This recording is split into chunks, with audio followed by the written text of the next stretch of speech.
subscribe and click the notification bell for more videos coming. Si Miki Akama ay isinilang noong September 11, 1999 sa Canada. Dahil sa kanyang angking ganda, noong 8 years old pa siya ay nanalo siya sa isang kompetisyon sa Canada bilang isang napakagandang bata.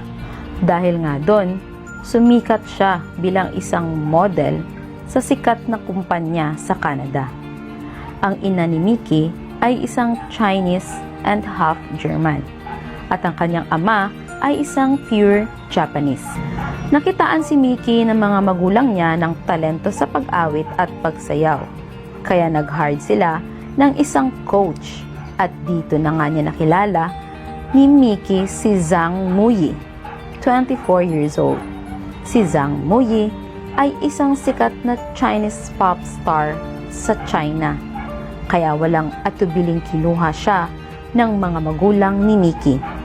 Dahil nga sa araw-araw nilang pagkikita at pagsasama, nang tumuntong si Miki ng 12 taon, dito nagsimula ang kanilang nararamdaman sa isa't isa.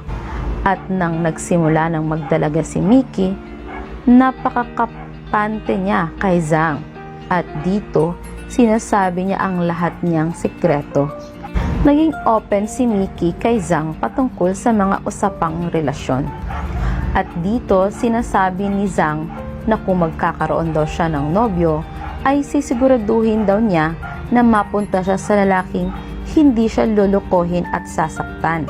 Pero noong 2012, nagulantang ang mundo ng Weibo na isang Twitter sa China. Ang biglang pag-post ni Zhang sa kanyang Weibo account na may followers na humigit kumulang ng 1.4 million at dito nga pinost ang kanyang nararamdaman kay Miki. Pero mas lalong napashock ang mga fans ni Miki na nag-reply siya sa post ni Zhang sa Weibo account niya na may followers na 1.8 million ng ganito: "Wait until I'm old enough to marry you. Then, I am going to say I do."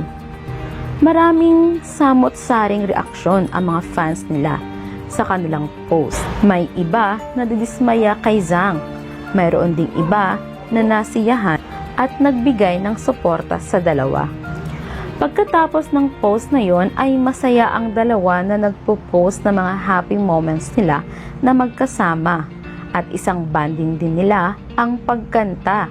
Sa katunayan, nag-compose pa si Zhang ng kanta na magkaduet sila ni Miki at talagang sumikat ito.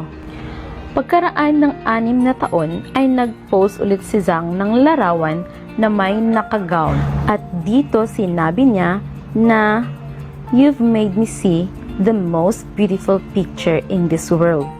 Nag-reply naman si Miki ng "You make me as beautiful as I can be."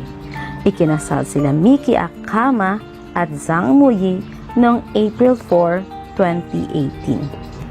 10 taon din ang hinintay ni Zhang para mapakasalan niya si Miki sa edad na 18 years old at si Zhang ay 30 years old. Si Miki ngayon ay 21 na, lumaking maganda pa rin at patuloy pa rin siya sa pagmomodelo at pagkanta. Bukod pa dito, lumalabas na din siya sa mga pelikula. Kayo, anong masasabi nyo sa love story nila? Share nyo naman ang mga nasa isip nyo.